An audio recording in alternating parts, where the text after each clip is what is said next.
Welcome in, everybody, to another deep dive.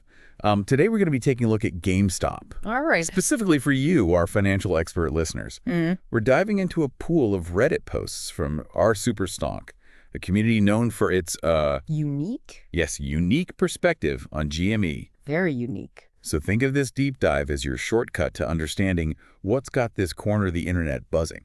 It really is quite fascinating to see the level of engagement in this community. They're not just passively observing, they're actively tracking international market data, dissecting news, and formulating these really complex trading theories. Yeah, and on Monday, November 11th, GME closed at $27.26, which is a 9.57% increase. That's huge. That's no small feat for a single day, and our Superstonk is understandably energized. The celebratory mood is definitely evident. I mean, just scrolling through the subreddit, you can see that. But the real intrigue, I think, lies in the theories that they're constructing to try to explain this price surge. Yeah. Some are pointing to potential short seller manipulation, Right. citing the stock's history as a popular target for shorting. Right. Others are highlighting these large purchases of call options, suggesting a very deliberate attempt to drive the price upwards. Right. And of course, we can't ignore the persistent anticipation of a short squeeze. This concept seems to be like a recurring theme in their discussions, almost like this mythical beast they're waiting to awaken. Yeah, to truly understand this, I think you really need to grasp the sort of underlying mechanics of a short squeeze. Yeah. Essentially, when a heavily shorted stock experiences a very rapid price increase like this, those who bet against it are forced to buy shares to cover their positions, and that further fuels the price surge. And whether or not that's actually in play with GME is definitely a matter of debate. Sure. But it is this key driver of the community's optimism. For sure. And it's interesting how they're not just fixated on the U.S. market either. Right. We see users from various countries, particularly in the Diamanten Handa thread, Right. providing these real-time updates on GME's performance in the German market, which opens earlier. Yes, and this thread, I think, provides a really fascinating window into the very global nature of this whole phenomenon. Yeah. User Parsnip, for instance, has been meticulously tracking price and volume data from German exchanges throughout the day, Tuesday, November 12th. Wow. They even noted multiple trading halts on the Langen-Schwarz exchange, which, as you can imagine, ignited even further speculation within the community. Oh, for sure. And speaking of speculation, there's this very palpable sense of frustration with the lack of mainstream media coverage about GME's recent price movements. Yeah. User Action Nerds sarcastically mimicked a news report stating that GME rose on no news, which reflects a sentiment that positive developments are being intentionally ignored. Yeah, it's important to acknowledge this perspective, even if, we don't necessarily endorse it. Right. This perceived lack of coverage really feeds into their narrative of being overlooked or even suppressed by these, established financial institutions. However, some users are pushing back, pointing out that numerous stocks experience significant fluctuations without attracting any media attention. Right. They're raising some valid points about the need for broader market context. For sure. Attributing every price movement to a grand conspiracy can lead to some skewed perceptions and potentially flawed investment decisions. Yeah. And some are even cautioning against overconcentration in GME, emphasizing the importance of portfolio diversification. Right, and that is a crucial takeaway for you as a financial expert. Yes. While community sentiment can offer valuable insights, it's so essential to maintain a critical lens and consider alternative explanations. Absolutely. Now, here's where things get particularly interesting. Despite the relative stability in the German market, GME experienced a sharp dip in U.S. pre-market trading on Tuesday, November 12th, before partially recovering. Oh, wow. Yeah, user Carry Call flagged a substantial sell order that appeared to trigger a 12% price drop. And naturally, this sparked a flurry of theories ranging from stop-loss hunting, where traders are forced to sell as prices fall below a certain threshold, to a potential share offering by GameStop itself. Interesting. Some even speculated that this could be a tactic employed by short sellers to shake out the less committed investors. The language they use is almost militaristic, Oh, Millie. describing these battles, attacks, defenses, which really reflects the intensity of their conviction. This perception of a constant struggle against these, powerful adversaries is a recurring theme, and I think it's crucial to understand this mentality to fully grasp their interpretations of market events. And that brings us to, I think, a key question. Is this volatility simply the result of a highly speculative asset reacting to market forces? Or is there a deeper, more orchestrated game at play? That's precisely what we need to unpack. To do that, let's delve into some specific examples of their analysis and really dissect the logic, the evidence, and the potential biases that are driving their conclusions. I'm ready when you are. Let's do it.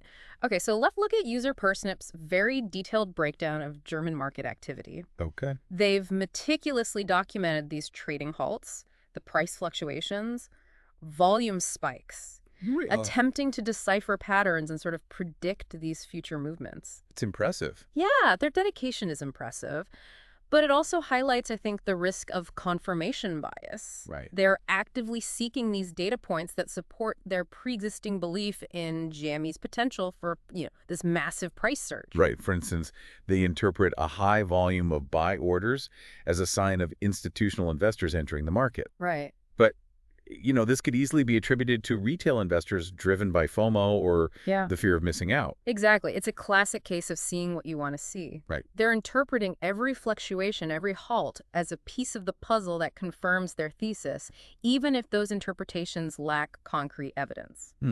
This brings us to another important concept, I think, for you as a financial expert. Yeah. That distinction between correlation and causation. Just because certain events occur in proximity, it doesn't mean that one caused the other. Exactly. And our superstock users often draw these causal links between seemingly unrelated events, fueling their narrative of manipulation. Yeah. For example, they've connected the pre-market dip to various external factors. Right. Like margin calls on other heavily shorted stocks. Correct. Implying the sort of coordinated attack by hedge funds. Right. While such tactics are definitely possible, Sure. attributing every single price movement to malicious intent can lead to a very distorted view of the market. Of course. It's important to remember that stock prices are influenced by this very complex interplay of factors, Great. and isolating a single cause is very rarely accurate. And they're placing immense faith in Ryan Cohen, often referred to as RC, the chairman of GameStop's board. Yes. They view him as this visionary leader capable of transforming the company into like a tech giant, justifying their belief in GME's long-term value. Right. It's crucial to differentiate between a company's fundamentals and market speculation. Okay. While Cohen's leadership has undoubtedly brought some positive changes to GameStop, Right. the stock's current valuation might not be solely reflective of those improvements. So their unwavering belief in Conan's ability to deliver that exponential growth, despite limited concrete evidence, is really a testament to the power of narrative in shaping market sentiment. Absolutely. They've constructed this very compelling story of a company on the verge of a revolutionary transformation. Yeah.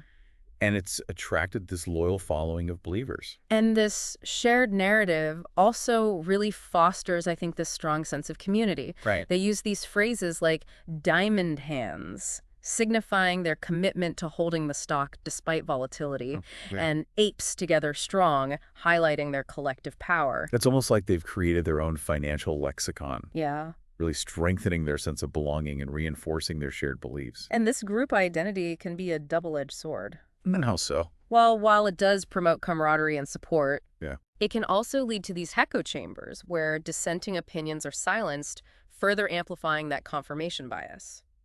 So as a financial expert, how do we reconcile this passionate community sentiment with a rational, data-driven analysis of GME's true potential? That's the million-dollar question. Right. And it's one that requires a balanced approach, I think. We can't dismiss their insights entirely, as they often possess a deep understanding of the company's operations and the intricacies of the stock's trading history. Right. But we also need to apply a critical lens separating speculation from substantiated claims. Exactly. It's about acknowledging their enthusiasm while maintaining a healthy dose of skepticism, Right. recognizing that market dynamics are rarely driven by a single narrative. Let's delve into some specific examples of their analysis and see how they align with these broader market trends and established financial principles. This will help you, our listener, assess the validity of their claims and really extract those valuable insights from their unique perspective. Okay, so one recurring theme in their analysis is this focus on the short interest data. They meticulously track the percentage of GME shares that are currently being shorted, Yeah. viewing it as this key indicator of potential price suppression. And while short interest can be a relevant factor, it's important to understand its limitations. Yeah. A high short interest doesn't automatically imply manipulation or guarantee a short squeeze. Right. It simply indicates that a significant number of investors believe that the stock price will decline.